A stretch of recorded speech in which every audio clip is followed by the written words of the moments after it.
Hello and welcome. I'm Ben. I'm a finance professor, and today we're talking about retirement planning, a very important topic. Let me share a couple facts with you first. 59% of Americans feel they won't have enough money to retire by the time they're 65, and 46% of Americans have less than $15,000 saved for retirement. So this says about half of Americans don't have enough money saved to retire. This is a big deal. This is important. Today I'm going to go over a paper that links retirement planning and wealth. What's the relationship between retirement planning and wealth when you get to retire? This paper surveys Americans over the age of 50. So these are all people who've been working for a while. They've been saving for a while, hopefully. What the paper does is it asks a series of questions to identify people into one of four buckets. Those buckets are non-planners, simple planners, serious planners, and successful planners. The first question is, have you thought about how much money you're going to need to retire? If you said no,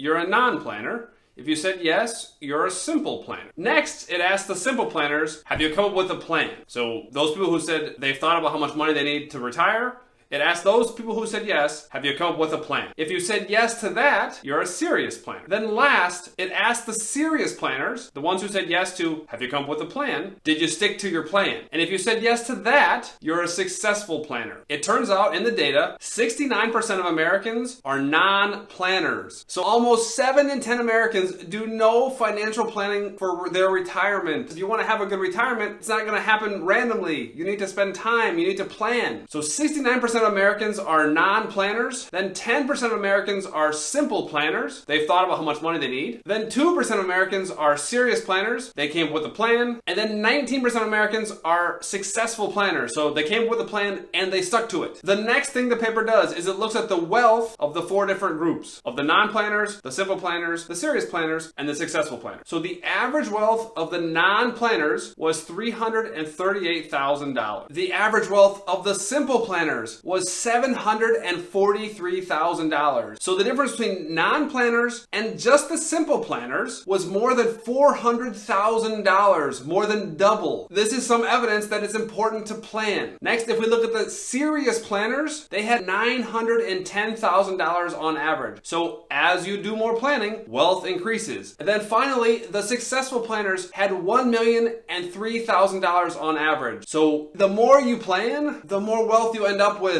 So the takeaways from this very short video are, you need to think about how much money you need for retirement, you need to make a plan, you need to stick to the plan. So you just need to be a successful planner. Now, how to come up with a plan and how to know how much money you need to save, that's going to vary based on lots of things like, when are you going to retire? What's your Social Security look like? Do you have a pension? Is your house paid off? Do you have kids you're paying for? All those things are going to affect how much money you need. So you need to think about that on your own, but you need to come up with a plan. As far as retirement planning goes, I'll share 2 facts. The first one is, Fidelity recommends you have 10 times your annual salary saved by the time you're 67. So if you're earning 100 grand a year, by the time you're 67, you should have $1 million saved. The second thing is, all the big asset management companies, Fidelity, Vanguard, BlackRock, say that the most you can withdraw in retirement is 4% of your asset. So if you have $1 million saved in retirement, you can pull out $40,000 a year and not run out of money over the next 30 years. Thank you everyone for watching this video. Please spend some time thinking about retirement and planning for retirement. You're not going to randomly have a good, successful retirement. You need to work on that. You need to think about that. You need to spend time on that. Thank you for watching the video, and I'll see you guys in the next one.